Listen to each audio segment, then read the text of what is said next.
नमस्कार दोस्तों, मैं अजय एक बार फिर से आप सभी का एनसीईआरटी की इस जीके जीएस व्याख्या सीरीज में आप सभी का हार्दिक स्वागत और अभिनंदन है। जैसा कि फ्रेंड्स आप सभी को पता है, हम लोगों ने एनसीईआरटी के जीके जीएस की व्याख्या सीरीज शुरू किया है और हम लोग इसमें क्लास 6 से लेकर क्लास 10 तक के सारे एनसीईआरटी को विथ एमसीक्यू एग्जाम्पलर और उसके हर एक लाइन बाय लाइन जितने भी चैप्टर से लाइन एक एक क्वेश्चन बनेगा, मोस्ट इंपॉर्टेंट जो होगा एग्जाम में पूछा जा सकता है, सभी क्वेश्चन को हम लोग इसमें कवर अप करेंगे। तो इस एनसीईआरटी जीके जीएस व्याख्या सीरीज का आज होने वाला है क्लास 8। इसके पहले हम लोगों ने 1 से लेकर 7 तक के क्लास में क्लास 6 की सारी एनसीईआरटी को कंप्लीट कर लिया है। आज यहाँ से शुरू होगा कक्षा 7 की एनसीईआरटी 6 से लेकर 10 तक, और कुछ जो सेलेक्टेड टॉपिक है 11 और 12 के, टोटल मिला के आप लोगों का 3000 प्लस क्वेश्चन होगा। इसमें पीवाईक्यू भी इंक्लूड होगा। तो ये सीरीज आप लोगों के लिए मोस्ट इंपॉर्टेंट होने वाली है।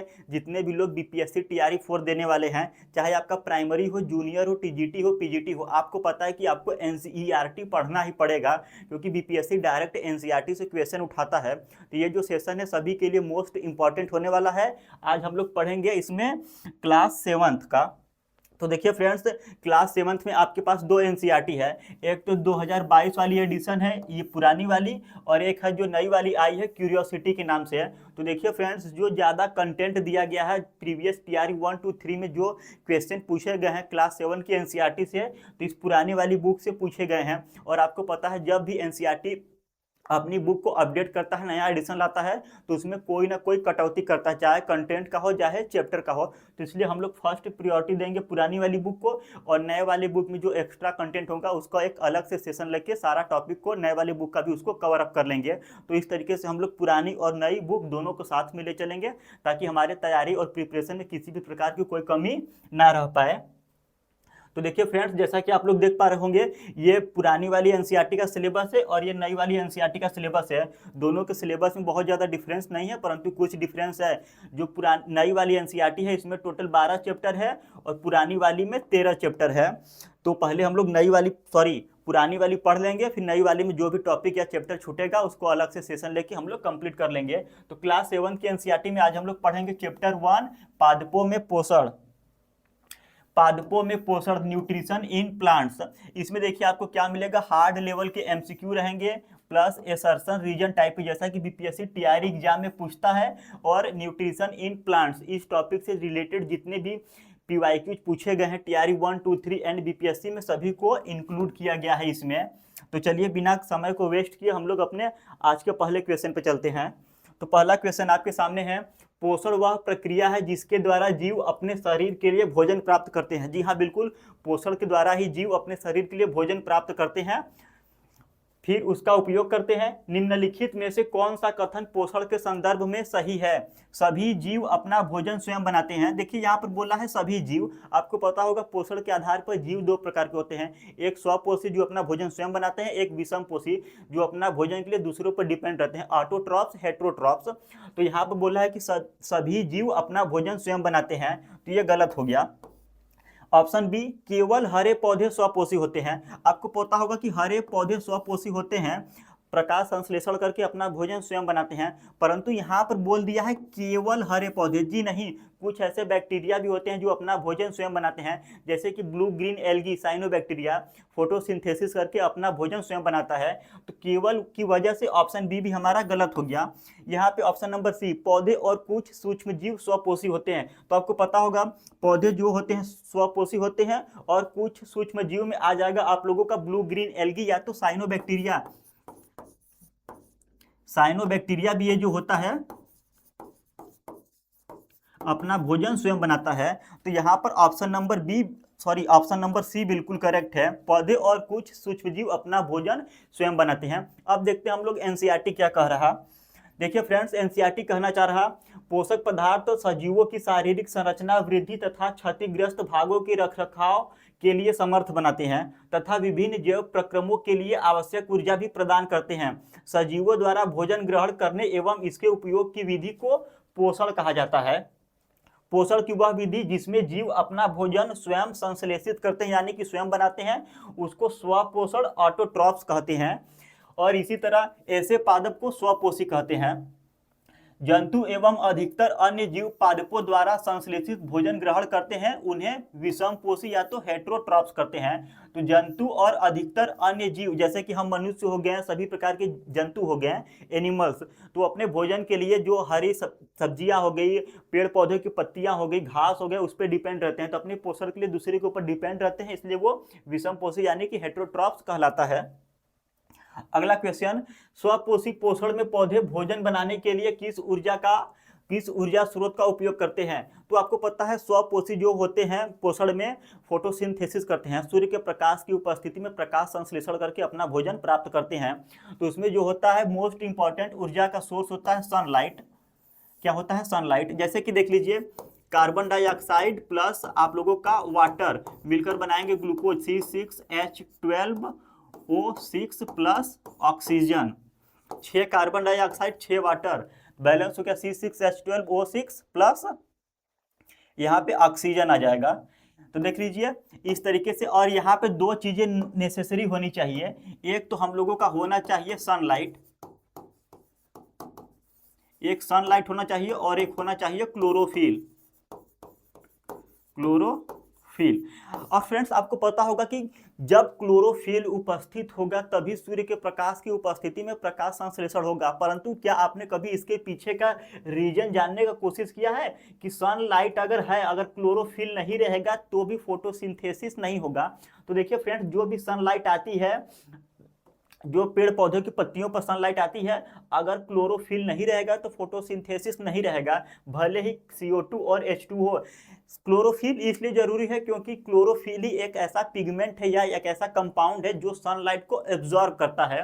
तो जो सनलाइट पेड़ पौधों के ऊपर आएगा, क्लोरोफिल ही उस सनलाइट को ऑब्जॉर्ब करेगा, अवशोषित करेगा।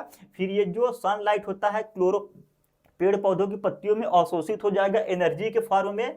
अब यही जो सनलाइट है वाटर को तोड़ेगा। वाटर को किस में तोड़ेगा? हाइड्रोजन एंड ऑक्सीजन में तोड़ता है। तो आपको पता होगा कि क्लोरोफिल का काम है सनलाइट को एब्जॉर्ब करना। जब सनलाइट पौधों की पत्तियों में एब्जॉर्ब हो जाएगा तो वही एनर्जी जो वाटर के मॉलिक्यूल्स है उसको तोड़ेगा हाइड्रोजन और ऑक्सीजन में। फिर यही हाइड्रोजन CO2 के साथ मिलकर बनाएगा हम लोगों का ग्लूकोज, और ग्लूकोज फिर बाद में पॉलीमराइजेशन की मदद से स्टार्च में बदल जाएगा। क्योंकि जो पौधे जो अपना भोजन स्टोर करते हैं ग्लूकोज के रूप में नहीं, ग्लूकोज का पॉलीमराइजेशन कर देते हैं। पॉलीमराइजेशन के थ्रू ग्लूकोज कन्वर्ट हो जाता है स्टार्च में, और स्टार्च के रूप में अपने भोजन को स्टोर करते हैं पेड़ पौधे अपनी पत्तियों में, शाखाओं में, तनों में। अगला क्वेश्चन देखिए, जैसे यहाँ पर देखिए, कार्बन डाइऑक्साइड प्लस जल, सूर्य का प्रकाश और क्लोरोफिल मिलकर बनाएंगे कार्बोहाइड्रेट प्लस ऑक्सीजन। जो ग्लूकोज है, ग्लूकोज भी एक प्रकार का कार्बोहाइड्रेट होता है। और देखिए मैंने बताया कि जो पौधों में भोजन स्टोर होता है, जैसे पौधे ने अपना भोजन बनाया कार्बोहाइड्रेट ग्लूकोज के रूप में, तो ग्लूकोज के रूप में उनका भोजन स्टोर नहीं होता। ग्लूकोज पॉलीमराइजेशन प्रोसेस के द्वारा मंड या स्टार्च में कन्वर्ट हो जाता है, और वही मंड या स्टार्च के रूप में पौधे अपने भोजन को पत्तियों में, शाखाओं में, तनों में स्टोर करते हैं। अगला क्वेश्चन, प्रकाश संश्लेषण के लिए निम्नलिखित में से कौन आवश्यक है? तो प्रकाश संश्लेषण के लिए कार्बन डाई आवश्यक है, जल आवश्यक है और क्लोरोफिल आवश्यक है। तो ऑप्शन डी, उपर्युक्त में से एक से अधिक, उपर्युक्त में से एक से अधिक। और फ्रेंड्स जैसा कि मैं देख पा रहा हूँ वीडियो में, आज का वीडियो क्वालिटी काफ़ी ज़्यादा लो है, काफ़ी ज़्यादा ब्लैक दिख रहा। तो कुछ सेटिंग का इशू हो गया है। मैं भी पिछले आधे एक घंटे से परेशान था, तो बाद वाली वीडियो में आपको हो सकता है कि इसका क्वालिटी इंप्रूव हो। आज तो काफ़ी आप लोगों को क्वालिटी कम देखने को मिल रहा।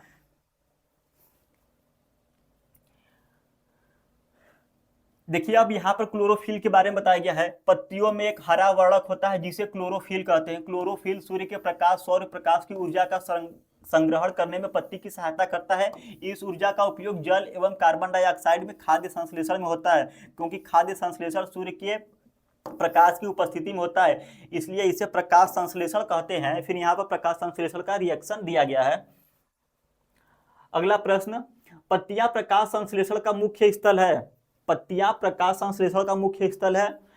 पत्तियों में क्लोरोफिल युक्त क्लोरोप्लास्ट होते हैं। जी हाँ, बिल्कुल, देखिए कथन बिल्कुल सही है।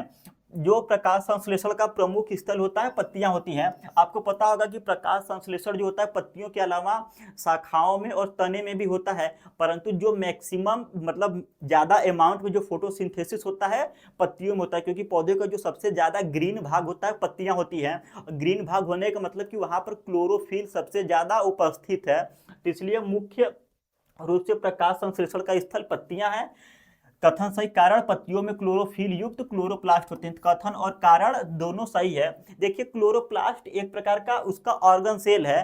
क्लोरोप्लास्ट एक प्रकार का ऑर्गन सेल है। क्लोरोप्लास्ट के अंदर ही क्लोरोफिल उपस्थित होता है। तो आप लोगों को क्लोरोप्लास्ट और क्लोरोफिल दोनों प्रकार के जानना है कि इन दोनों का मीनिंग क्या है।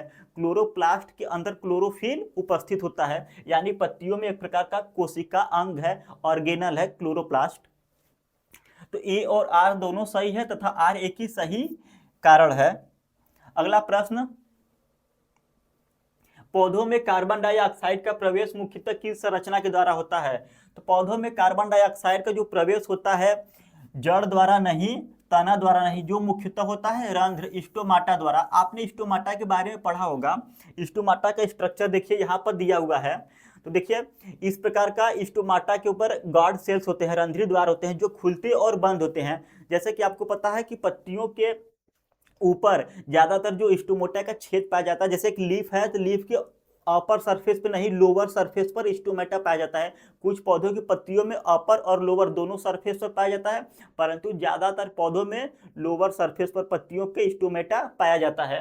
स्टोमेटा क्या होता है कि जब पौधों की पत्तियों में कैपिलरी एक्शन द्वारा जड़ों से पानी पौधों के पत्तियों में जाएगा तो एक पत्तियों पर दबाव उत्पन्न होगा। उस दबाव उत्पन्न होने के कारण जो पत्तियों की गार्ड सेल्स है, द्वार कोशिकाएं हैं, स्टोमेटा की रंध्री कोशिकाएं खुल जाएंगी। और जब रंध्री कोशिका यानी कि स्टोमेटा के रंध्र खुल जाएंगे तो उसके अंदर ऑक्सीजन और कार्बन डाइऑक्साइड का विनिमय होगा, एक्सचेंज होगा, और उसमें से वाष्पोत्सर्जन द्वारा पानी की हानि भी होगा।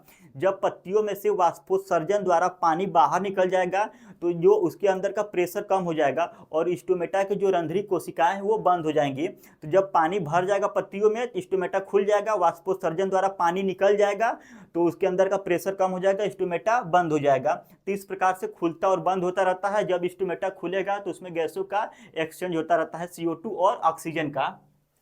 तो यहाँ पर बहुत बेसिक लेवल में दिया है, एकदम स्टोमेटा को हम लोग डिटेल से पढ़ेंगे, क्लास 10th में दिया हुआ है। इसका एक अलग से ब्रीफ में टॉपिक है कि इसका वर्किंग प्रिंसिपल क्या है, मैकेनिज्म क्या है, कैसे काम करता है, कैसे खुलता बंद होता है, एकदम डिटेल्स में है। क्लास 7th के एनसीईआरटी में केवल बेसिक में आपको दिया गया है कि स्टोमेटा द्वारा ही गैसों का आदान प्रदान होता है। तो इसका जो सही आंसर है ऑप्शन बी। अगला प्रश्न, पौधे प्रकाश संश्लेषण द्वारा बने भोजन को किस रूप में संग्रहित करते हैं? तो पौधे जो प्रकाश संश्लेषण द्वारा भोजन बनाते हैं ग्लूकोज के रूप में, कार्बोहाइड्रेट एक प्रकार का ग्लूकोज है, परंतु जो उस ग्लूकोज को पॉलीमराइजेशन प्रोसेस द्वारा स्टार्च में कन्वर्ट कर देते हैं। क्योंकि जो ग्लूकोज होता है सॉल्युबल है, वाटर में सॉल्युबल है, घुल जाएगा। तो पौधों के अंदर क्या पाया जाता है, कहीं ना कहीं पानी पाया जाता है, तो पूरे पौधों में जो ग्लूकोज है घुल जाएगा। इसीलिए पॉलीमराइजेशन प्रोसेस द्वारा ग्लूकोज या कार्बोहाइड्रेट को स्टार्च में कन्वर्ट कर देते हैं। स्टार्च जो है इनसॉल्युबल है। क्या है स्टार्च? स्टार्च जो है इनसॉल्युबल है। पौधे अपना भोजन स्टार्च के रूप में स्टोर करते हैं। ऑप्शन बी बिल्कुल करेक्ट है। रीजन क्या है? स्टार्च इनसॉल्युबल है, ग्लूकोज या कार्बोहाइड्रेट सॉल्वेंट है या सॉल्युबल है। तो यहाँ पर दिया भी हुआ है, पत्ती में स्टार्च की उपस्थिति प्रकाश संश्लेषण प्रक्रम का संपन्न होना कहलाता है। स्टार्च भी एक प्रकार का कार्बोहाइड्रेट है। तो इसको डिटेल से पढ़ेंगे, वही था यहाँ पर बेसिकली समझाया गया है फोटोसिंथेसिस के बारे में। अगला प्रश्न, पत्ती में स्टार्च की उपस्थिति जांचने के लिए कौन सा अभिकर्मक प्रयोग किया जाता है? तो पत्ती में स्टार्च की उपस्थिति जांचने के लिए यूज किया जाता है आयोडीन सॉल्यूशन। अगर नीला या काला रंग मिलेगा तो क्या होगा, पत्ती में स्टार्च उपस्थित है। पत्ती के ऊपर आयोडीन डालो, नीला या काला रंग मिलना मतलब पत्ती के अंदर स्टार्च उपस्थित है। और बाकी ये जो दोनों सॉल्यूशन है, इन दोनों सॉल्यूशन का अलग प्रकार का टेस्ट करने के लिए किया जाता है। ये भी एक बेसिक सॉल्यूशन होता है, बेसिक सॉल्यूशन है ये। और ये भी बेसिक सॉल्यूशन है, यानी कि क्षारीय विलयन है, इसका भी टेस्ट करने के लिए उपयोग किया जाता है। जैसे कि ग्लूकोज हो गया, फ्रक्टोज हो गया, इन सब का टेस्ट करने के लिए बेनेडिक्ट विलयन का यूज किया जाता है। कथन, बिना क्लोरोफिल वाले पौधे प्रकाश संश्लेषण नहीं कर सकते। क्लोरोफिल सूर्य के प्रकाश को अवशोषित करता है, बिल्कुल सही। बिना क्लोरोफिल वाले पौधे प्रकाश संश्लेषण नहीं कर सकते, कथन सही है। कारण क्या है? क्लोरोफिल सूर्य के प्रकाश को अवशोषित करता है, जो सनलाइट है उसको ऑब्जर्व करने का कार्य क्लोरोफिल करता है। अगर क्लोरोफिल है ही नहीं तो सनलाइट ऑब्जर्व नहीं होगा। जब सनलाइट ऑब्जर्व नहीं होता तो जो वाटर मॉलिक्यूल है वो हाइड्रोजन और ऑक्सीजन में नहीं टूटेगा। जब हाइड्रोजन और ऑक्सीजन में पानी के मॉलिक्यूल नहीं टूटेगा तो कार्बन डाइऑक्साइड द्वारा ग्लूकोज का फॉर्मेशन नहीं होगा। तो कथन और कारण दोनों सही है, इसलिए ऑप्शन ए बिल्कुल सही। अगला प्रश्न, निम्नलिखित में से कौन सा पौधा परजीवी है? तो देखिए, मटर और सरसों ये दोनों स्वपोषी हैं, अपना भोजन स्वयं बनाते हैं फोटोसिंथेसिस द्वारा। परंतु जो अमर बेल है एक प्रकार का पैरासाइट है। अमर बेल क्या है? पैरासाइट है, परजीवी है, यानी कि अपने भोजन के लिए दूसरे पर डिपेंड रहेगा और अपना भोजन प्राप्त करेगा, दूसरों को नुकसान पहुंचाएगा। इसको पैरासाइट कहते हैं, जो कि अपने फायदे के लिए अपना भोजन यूज करे और दूसरे को नुकसान क्षति पहुंचाए। तो अमर बेल पैरासाइट। फिर यहाँ पर अब देख लीजिए, उसको पढ़ लीजिए, एनसीईआरटी बेसिक कहा हुआ है। कुछ पादप ऐसे भी हैं जिनमें क्लोरोफिल नहीं पाया जाता, वे भोजन संश्लेषित नहीं कर सकते, वे कैसे जीवित रहते हैं तथा वे पोषक किस प्रकार प्राप्त करते हैं? मनुष्य एवं अन्य प्राणियों की तरह ये पादप भी अपने पोषण के लिए अन्य पादपों द्वारा निर्मित खाद्य पर निर्मित होते हैं। वे विषम पोषी प्रणाली का उपयोग करते हैं। फिर चित्र को देखिए, कोई है क्या आपको एक वृक्ष के तने पर शाखाओं पर, यहाँ पर देखिए क्या क्या कहा गया, चित्र 1.5 को ध्यान से देखिए। क्या आपको एक वृक्ष के तने एवं शाखाओं से लिपटी रस्सी नुमा पीले रंग की संरचना दिखाई देती है? ये अमर बेल का पादप है, इसमें क्लोरोफिल नहीं होता। जो अमर बेल है इसमें क्लोरोफिल नहीं होता। ये अपना भोजन उस पादप से प्राप्त करते हैं जिस पर आरोहित होते हैं। जिस पर ये आरोहित होते हैं पादप परपोषी कहलाते हैं, क्योंकि ये अमर बेल जैसे पादप परपोषी को अमूल्य पोषकों से वंचित करते हैं, अतः इन्हें परजीवी कहते हैं। अगला प्रश्न, परजीवी पौधे अपने भोजन के लिए किस पर निर्भर होते हैं? तो परजीवी पौधे अपने भोजन के लिए न तो ये मृदा पर निर्भर होते हैं न तो वायु पर। परजीवी पौधे अपने भोजन के लिए अन्य पौधों पर निर्भर होते हैं। यहाँ पर देखिए, एनसीईआरटी ने यही कहा कि ये जो परजीवी पौधे जैसे कि अमर बेल हो गया, अपने भोजन के लिए दूसरे पौधे पर डिपेंड रहता है।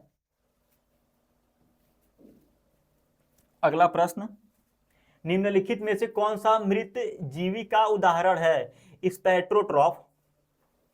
तो सैप्रोट्रॉफ का उदाहरण कौन सा है मृत जीवी का?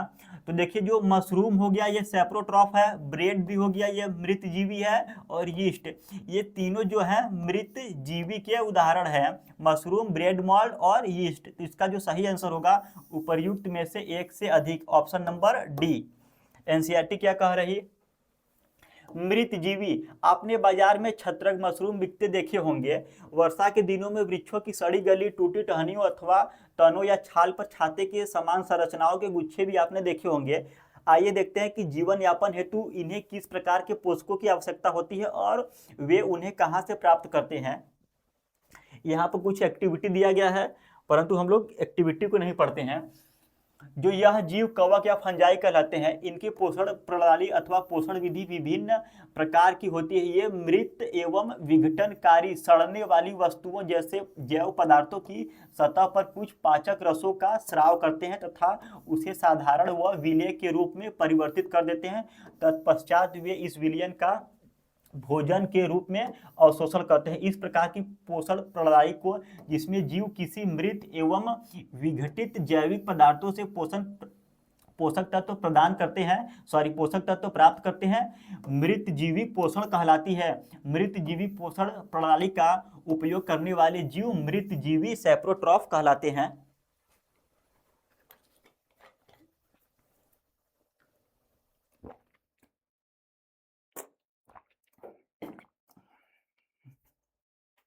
और फ्रेंड्स, आपको पता होना चाहिए इसके बारे में कि जो सैप्रोट्रॉफ है ये अपने भोजन को जो डाइजेशन करते हैं बाहर करते हैं, मतलब शरीर के बाहर भोजन को पचाकर फिर उसका अवशोषण करते हैं। ये आपके टीआरई एग्जाम में क्वेश्चन पूछा गया था। जो मृत जीवी होते हैं वो जो भोजन का पाचन करते हैं शरीर के अंदर नहीं बाहर करते हैं, फिर बाहर डाइजेस्टिव यानी कि पचे हुए भोजन का अवशोषण करते हैं। और बाहर भोजन का पाचन कैसे करते हैं, जो एंजाइम निकालते हैं उसी एंजाइम के थ्रू जो सड़ा गला भोजन है उसका पाचन होता है, फिर उस पाचित भोजन को अवशोषित करते हैं। कथन, मृत जीवी जीव मृत और सड़ते हुए पदार्थों से पोषण प्राप्त करते हैं। बिल्कुल, अभी हमने एनसीईआरटी में देखा। वे बाह्य पाचन द्वारा भोजन को सरल पदार्थों में बदलते हैं। जी बिल्कुल, जो मृत जीवी होते हैं सैप्रोट्रॉफ होते हैं, बाह्य पाचन द्वारा भोजन को सरल पदार्थों में बदलते हैं फिर उसका अवशोषण करते हैं। ये मोस्ट इंपॉर्टेंट लाइन है, ये मोस्ट इंपॉर्टेंट है। जो मृत जीवी है ये बाह्य पाचन करते हैं, यानी कि शरीर के बाहर एंजाइम निकालते हैं और उसी एंजाइम द्वारा भोजन का पाचन होता है, फिर उस पाचित भोजन को अवशोषित करते हैं। ये मोस्ट इंपॉर्टेंट, कथन और कारण दोनों सही है, इसलिए ए और आर दोनों सही है तथा आर ए का सही कारण है। लाइकेन किसका सहजीवी संघ है? तो लाइकेन जो सहजीवी जो संबंध है शैवाल और कवक का, यानी कि ऑप्शन ए, कवक और शैवाल का सहजीवी संबंध जो लाइकेन है। सहजीवी संबंध वो होता है कि जिनमें दोनों एक दूसरे से पोषण प्राप्त करेंगे परंतु एक दूसरे को नुकसान नहीं पहुंचाएंगे, एक दूसरे का मदद करते हैं पोषण के लिए, सहजीवी संबंध कहलाते हैं। कुछ जीव एक दूसरे के साथ रहते हैं तथा अपना आवास एवं पोषक तत्व एक दूसरे के साथ बांटते हैं, इसे सहजीवी संबंध कहते हैं। उदाहरणतः कुछ कवक वृक्षों की जड़ों में रहते हैं, वृक्ष कवक को पोषण प्रदान करते हैं, बदले में उन्हें जल एवं पोषकों के अवशोषण में सहायता मिलती है। वृक्ष के लिए इस संबंध का विशेष महत्व है। लाइकेन कहे जाने वाले कुछ जीवों में दो भागीदार होते हैं, इनमें से एक शैवाल होता है तथा दूसरा कवक होता है। शैवाल में क्लोरोफिल उपस्थित होता है जबकि कवक में क्लोरोफिल नहीं होता है। कवक शैवाल को रहने का स्थान आवास देता है, जल एवं पोषक तत्व उपलब्ध कराता है तथा बदले में शैवाल प्रकाश संश्लेषण द्वारा संश्लेषित खाद्य कवक को देता है। तो जो इसमें जो सहजीवी संबंध होता है, एक रहने के लिए घर देगा तो एक भोजन बना कर देगा, ठीक। तो जैसे कवक के अंदर क्या है कि क्लोरोफिल नहीं पाया जाता और जो शैवाल है उसके अंदर क्लोरोफिल पाया जाता है, तो एक रहने के लिए घर देगा और एक भोजन बना के देगा। कीट भक्षी पौधे सामान्यतः किस प्रकार की मिट्टी में पाए जाते हैं? तो कीट भक्षी जो पौधे होते हैं सामान्यतः नाइट्रोजन डिफिशियंट सॉयल, यहाँ पर कहा गया है नाइट्रोजन गरीब मिट्टी। नाइट्रोजन गरीब मिट्टी कहने का मतलब है कि मिट्टी में नाइट्रोजन कम उपस्थित है, मिट्टी में नाइट्रोजन कम है यानी कि उसमें नाइट्रोजन नहीं पाया जाता, तो इसलिए कीटभक्षी पौधे सामान्यतः किस प्रकार की मिट्टी में पाए जाते हैं?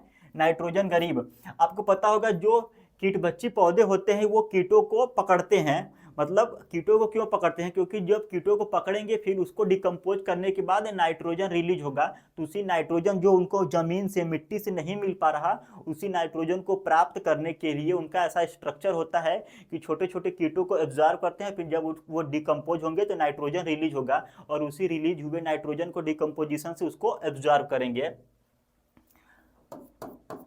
अगला प्रश्न,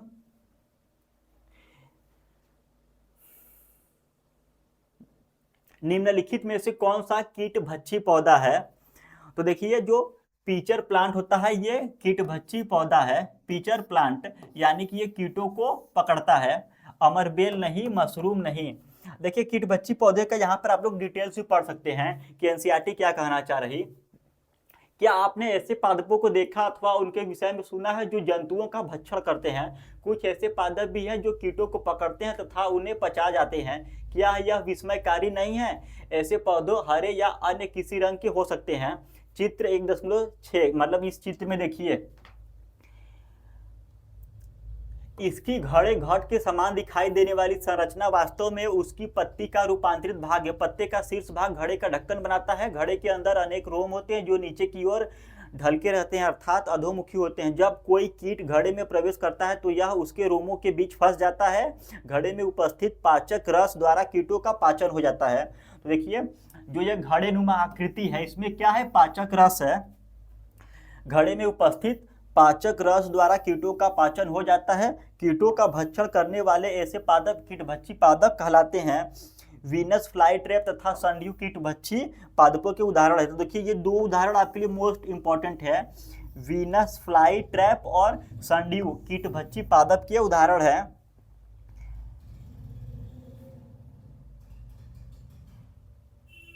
अगला प्रश्न, क्वेश्चन नंबर 16, पीचर प्लांट कीटों को पकड़कर उनसे नाइट्रोजन प्राप्त करते हैं। जी हाँ बिल्कुल, जो पीचर प्लांट होते हैं कीटों को पकड़कर अपने जो घड़े जैसी आकृति है उसमें लॉक कर देंगे, फिर उसके अंदर डाइजेस्टिव एंजाइम पाए जाते हैं, उस कीटों को डाइजेस्ट करेंगे, पचाएंगे, फिर उस कीटों का डिकम्पोजिशन द्वारा नाइट्रोजन रिलीज होगा, उसी रिलीज हुए नाइट्रोजन को वो अवशोषित करेंगे। क्योंकि जो पीचर प्लांट होते हैं ऐसी मिट्टी में पाए जाते हैं जहां पर नाइट्रोजन न के बराबर होता है, तो उस नाइट्रोजन को प्राप्त करने के लिए इस प्रकार की एक्टिविटी वो करते हैं। यह नाइट्रोजन गरीब मिट्टी में उगता है। नाइट्रोजन गरीब कहने का मतलब है कि वहां पर नाइट्रोजन की कमी होती है, नाइट्रोजन डिफिशियंट। तो कथन और कारण दोनों सही है, इसलिए ऑप्शन ए बिल्कुल सही है। क्वेश्चन नंबर 17, वायुमंडलीय नाइट्रोजन को उपयोगी यौगिकों में बदलने की प्रक्रिया को क्या कहते हैं? तो वायुमंडलीय नाइट्रोजन को उपयोगी यौगिकों में बदलने की प्रक्रिया को नाइट्रोजन फिक्सेशन कहते हैं। अब देखिए फ्रेंड्स, नाइट्रोजन फिक्सेशन क्या होता है कि जैसे आपको पता है हमारे वायुमंडल में प्रचुर मात्रा में नाइट्रोजन है, परंतु जो पेड़ पौधे हैं गैसीय अवस्था में उपस्थित नाइट्रोजन को एब्जॉर्ब नहीं कर सकते हैं।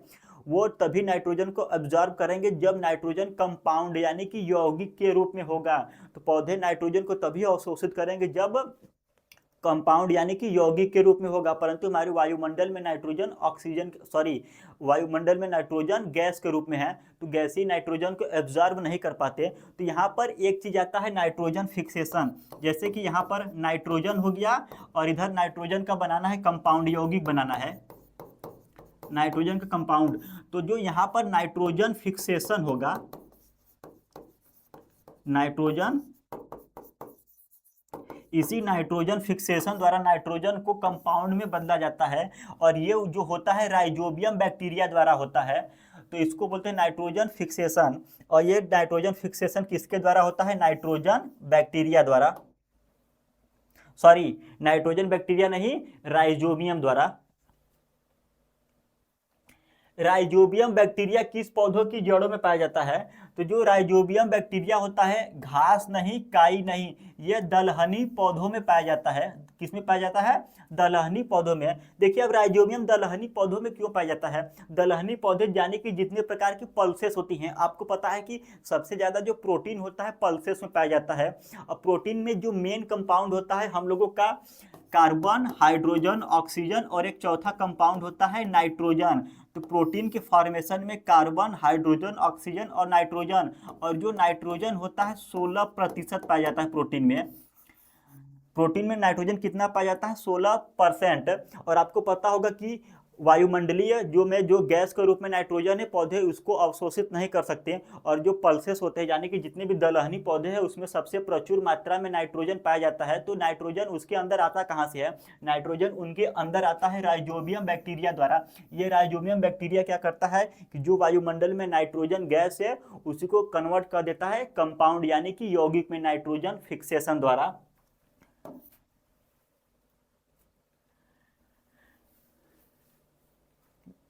यहाँ पर एनसीईआरटी ने क्या कहा है आप लोग देख सकते हैं। कुछ जीवाणु जो राइजोबियम कहलाते हैं वायुमंडलीय नाइट्रोजन को विलेय पदार्थों में परिवर्तित कर देते हैं, यानी कि जो वायुमंडलीय नाइट्रोजन है उसको विलेय पदार्थ यानी कि कंपाउंड के रूप में कन्वर्ट कर देते हैं।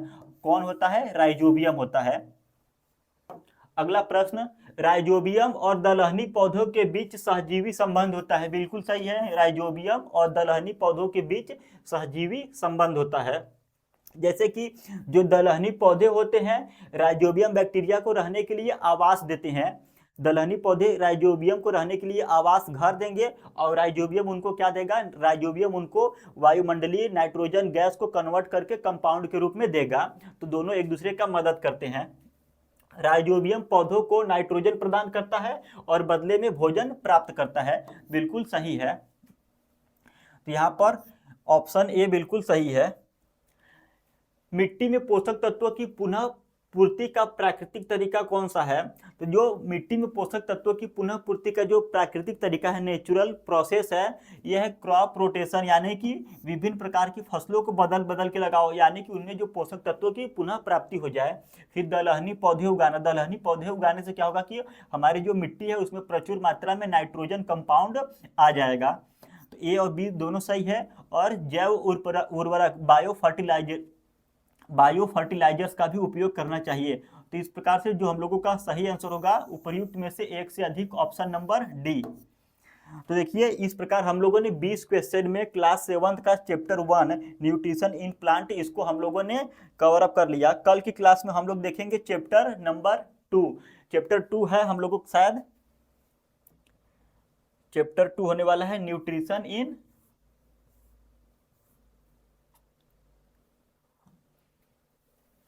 तो देखिए चैप्टर 2 है प्राणियों में पोषण। तो कल की क्लास में हम लोग इसको देखेंगे और इसका बोर्ड पीडीएफ आप लोगों को टेलीग्राम पर देखने को मिल जाएगा। टेलीग्राम का लिंक वीडियो के डिस्क्रिप्शन बॉक्स में है। एक बार मैं फिर से कर रहा, आज की वीडियो क्वालिटी अच्छी नहीं थी, तो बहुत जल्द मैं जो सेटिंग वगैरह है उसको चेक करके वीडियो की क्वालिटी इंप्रूव कर दूँ, ताकि आप लोगों को देखने में प्रॉब्लम ना हो, कन्वीनियंट मतलब ईजी हो जाए। अगर वीडियो क्वालिटी अच्छी रहती है तो आप लोगों को भी वीडियो देखने में आसानी होती है। अगर आपने यहाँ तक वीडियो देख लिया, अभी तक चैनल को सब्सक्राइब नहीं किया, तो प्लीज़ चैनल को सब्सक्राइब कर लीजिए। इसका मॉक टेस्ट का लिंक भी आप लोगों को बहुत जल्द देखने को मिलेगा। मिलते हैं फिर से नए वीडियो में। फिर से आप सभी लोगों का बहुत बहुत धन्यवाद, आपने वीडियो अगर यहाँ तक देख लिया है तो।